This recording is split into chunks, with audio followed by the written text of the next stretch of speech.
Hello बच्चों, मेरा नाम है विवेक कुमावत और आज के इस वीडियो में हम बात करने वाले हैं बायो-सैवर्ट लॉ की सेकंड एप्लीकेशन के बारे में। तो इस एप्लीकेशन के बारे में अगर मैं बात करूं तो हम एक करंट कैरिंग सर्कुलर कॉइल के सेंटर पर मैग्नेटिक फील्ड इंटेंसिटी को देखने वाले हैं कि अगर हमारे पास एक सर्कुलर कॉइल हो तो उसके कारण क्या मैग्नेटिक फील्ड इंटेंसिटी रहेगी और इसी इंटेंसिटी को हम इस सर्कुलर कॉइल के सेंटर पर मेजर कर रहे हैं। तो यहाँ पर अगर मैं बात करूं तो मेरे पास एक सर्कुलर कॉइल है, तो फिलहाल हम इसे सिंगल टर्न के लिए फाइंड कर रहे हैं। बाद में हम small n number of turns के लिए भी इसकी इक्वेशन को देख लेंगे। तो फिलहाल अगर मैं यहाँ पर देखने की कोशिश करूं तो मेरे पास एक सर्कुलर कॉइल है और उस सर्कुलर कॉइल में करंट I जो है वो फ्लो हो रहा है। तो हम बायो-सैवर्ट लॉ की एप्लीकेशन देख रहे हैं, तो इसी के अकॉर्डिंग हमें इसे सॉल्व भी करना होगा। तो बायो-सैवर्ट लॉ के अकॉर्डिंग क्या मैग्नेटिक फील्ड की इंटेंसिटी रहेगी, तो उसकी हम इक्वेशन को यहाँ पर लिख लेते हैं। तो मैं बात कर रहा हूं अकॉर्डिंग टू बायो-सैवर्ट लॉ। तो इस लॉ के अकॉर्डिंग अगर हम देखने की कोशिश करें तो जो लॉ है वो एक स्मॉल एलिमेंट में फ्लो होने वाले करंट से डेवलप्ड मैग्नेटिक फील्ड के लिए है। तो यहाँ पर अगर मैं देखूं तो मैं इस कॉइल को छोटे छोटे पार्ट में यहाँ पर डिवाइड कर रहा हूं। तो फिलहाल आप देख सकते हैं कि मैं इतना जो है इसे मैं बोल रहा हूँ स्मॉल एलिमेंट को लेकर चल रहा हूँ, जो फिलहाल इतना है। तो इस स्मॉल एलिमेंट में जब ये करंट आई फ्लो होकर आएगा तो इसकी डायरेक्शन करंट की कुछ ये रहेगी। तो इस केस में जो हमारा स्मॉल एलिमेंट डीएल है इसकी डायरेक्शन जो है वो कुछ इस तरीके से होगी। अगर मैं बात करूं तो डायरेक्शन के लिए हम राइट हैंड थंब रूल का यूज कर रहे हैं। तो अगर मैं इस कॉइल को कुछ इस तरीके से होल्ड करूं और थंब जो है मुझे करंट की डायरेक्शन को रिप्रेजेंट करे, तो उस केस में जो मैग्नेटिक फील्ड है वो फिलहाल अगर हम देखने की कोशिश करें तो कुछ ऐसी रहेगी। यहाँ पर मैग्नेटिक फील्ड जो है बोर्ड से सेंटर से अगर मैं ऊपर बढ़ते जाऊं तो अंदर की तरफ जाएगी और कहीं ना कहीं यहाँ से बाहर की ओर आएगी। तो यहाँ पर जो हम स्मॉल एलिमेंट लेकर चल रहे हैं ये एक वेक्टर क्वांटिटी है।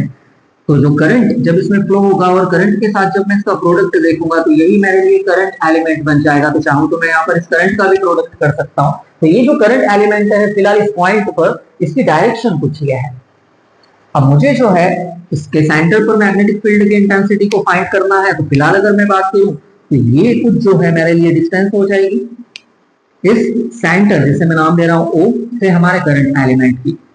तो यहां पर अगर हम बात करें तो करंट एलिमेंट से इस पॉइंट को फाइंड करने के लिए मुझे जरूरत पड़ती है पोजीशन वेक्टर की, जिसे मैं यहाँ पर नाम दे रहा हूँ R वेक्टर। तो ये पोजीशन वेक्टर जो है मुझे इस पॉइंट की पोजीशन बताएगा।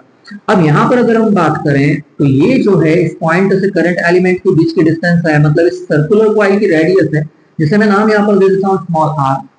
अब होगा क्या कि ये जो हमारा पोजीशन वेक्टर है और ये जो हमारा करंट एलिमेंट है, अगर आप बोर्ड पे देखें तो इनके बीच का जो एंगल है ये एंगल 90 डिग्री का एंगल है। तो कहीं ना कहीं बात करें तो ये एक राइट एंगल बना रहा है।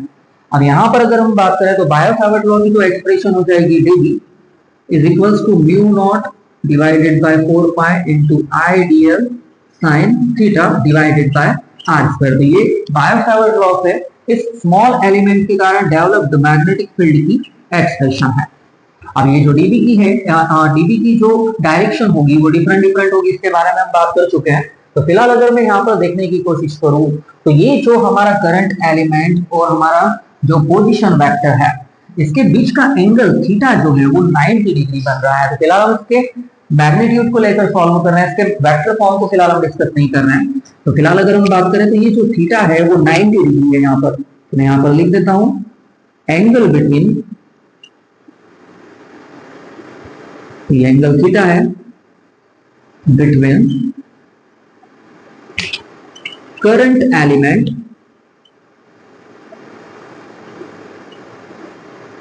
and position vector।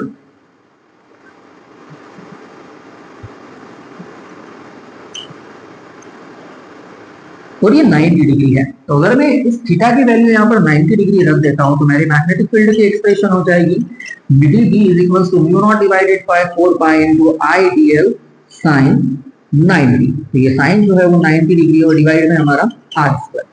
अब ये जो sin 90 होता है, sin 90 की जो वैल्यू होती है वो होती है 1। अगर मैं इसे 1 रख देता हूं तो जो मैग्नेटिक फील्ड dB है वो है mu naught divided by 4 pi I dl और साइन 90 हो गया है 1, तो मैं इसे 1 करते हुए डिवाइड में इसके आर स्क्वायर लिख देता हूँ। तो फिलहाल अगर हम बात करें तो ये जो है मैग्नेटिक फील्ड इंटेंसिटी की एक्सप्रेशन जो है हमें मिल चुकी है स्मॉल एलिमेंट के कारण। अब यहां पर अगर हम बात करें तो ये हमारी मैग्नेटिक फील्ड इंटेंसिटी की एक्सप्रेशन है। मुझे इसे इंटीग्रेट करते हुए टोटल मैग्नेटिक फील्ड इंटेंसिटी को फाइंड करना है। तो फिलहाल अगर हम बात करें तो हम बात कर रहे हैं टोटल मैग्नेटिक फील्ड के बारे में। अब वो क्या होगी, तो फिलहाल अगर मैं बात करूं यहां पर तो मैं इसे इंटीग्रेट करते हुए लिख रहा हूं D is equals to mu not 4 pi current I, और ये रेडियस, ये अब रेडियस भी चेंज नहीं होगी और ये तो कांस्टेंट है, करंट को भी हम कांस्टेंट ही लेकर चल रहे हैं और जो रेडियस है वो भी चेंज नहीं होना है। तो ये सारी कांस्टेंट टर्म जो है इसे हमें इंटीग्रेशन से बाहर करना होगा। तो फाइनली जब हम इंटीग्रेट कर रहे हैं तो हम इस करंट एलिमेंट की लेंथ को इंटीग्रेट कर रहे हैं।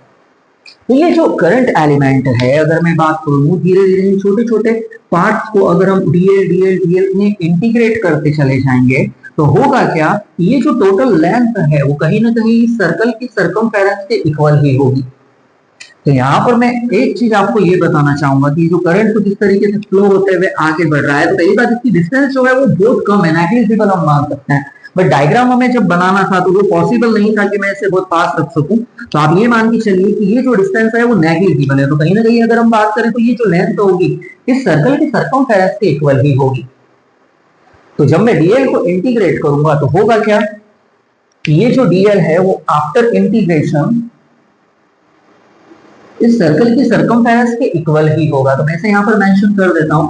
जब हम डीएल को इंटीग्रेट करेंगे, जब डीएल को हम इंटीग्रेट करेंगे तो इसका जो इंटीग्रेशन होगा वो कहीं ना कहीं इस सर्कल के सरकमफेरेंस के इक्वल होगा, और सर्कल के सरकमफेरेंस को हम रिप्रेजेंट करते हैं 2 पाई आर से। तो फिलहाल अगर मैं इस डीएल को यहाँ पर इस 2 पाई आर से रिप्लेस कर दूं तो डी जो है वो इंटीग्रेट होकर बन जाएगा बी, और यहीं पर अगर हम बात करें तो ये है mu not divided by 4 pi into I divided by R square, और ये डिवाइड में और मल्टीप्लाई में जब इसे हम इंटीग्रेट करेंगे तो वो 2 पाई आर के इक्वल हो जाएगा।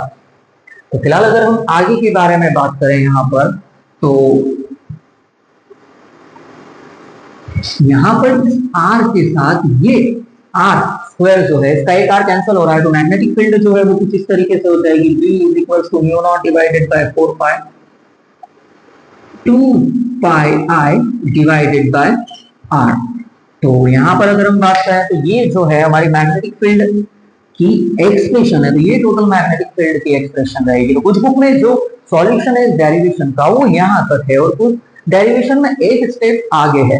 अब अगर मैं यहाँ पर बात करूं तो आप चाहें तो इसको 2 से इस 4 को कैंसिल कर सकते हैं, पाई से इस पाई को कैंसिल कर सकते हैं। तो जो मैग्नेटिक फील्ड इंटेंसिटी की एक्सप्रेशन अगर इसको एक स्टेप अगर हम आगे बढ़ाएं तो होगा कि ये 2 पाई से 4 पाई 2 टाइम जो है वो कैंसिल हो जाएगा। तो mu not divided by 2 R जो है इतनी टेस्ला जो रहेगी हमारी मैग्नेटिक फील्ड इंटेंसिटी की इक्वेशन रहेगी। तो यहाँ पर अगर हम बात करें तो हमने इसे सिंगल टर्न के लिए फाइंड किया था।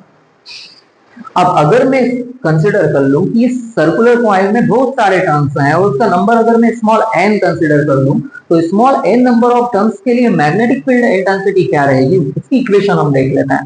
तो फिलहाल ये भी हमारे लिए एक फाइनल एक्सप्रेशन ही है। तो मैं यहाँ पर बात कर रहा हूँ n नंबर ऑफ टर्न्स के लिए, तो जो है for n number of turn magnetic field intensity is, अब ये मैग्नेटिक फील्ड इंटेंसिटी क्या होगी, तो मैं n नंबर ऑफ टर्न्स का यहाँ पर मल्टीप्लाई कर दूंगा सेम इसी एक्सप्रेशन में। इसको अलग से सॉल्व नहीं करना है, बस हम जितने नंबर ऑफ टर्न्स लेते हैं उसका ही मल्टीप्लाई कर देते हैं। तो b is equals to mu not ni divided by 2r। तो ये हमारे n नंबर ऑफ टर्न्स के लिए एक्सप्रेशन हो जाएगी। तो इसी एक्सप्रेशन का यूज आप न्यूमेरिकल्स वगैरह करने के लिए भी करते हैं। तो इतने टेस्ला जो है ये हमारे n नंबर ऑफ टर्न्स के लिए मैग्नेटिक फील्ड इंटेंसिटी की एक्सप्रेशन है। तो यही था आज की इस वीडियो में। उम्मीद है ये वीडियो आपको अच्छा लगा होगा। अगर ये वीडियो आपको अच्छा लगा है तो इस वीडियो को लाइक कीजिए और अपने दोस्तों के साथ शेयर कीजिए और हमारे यूट्यूब चैनल को सब्सक्राइब कीजिए। Thank you.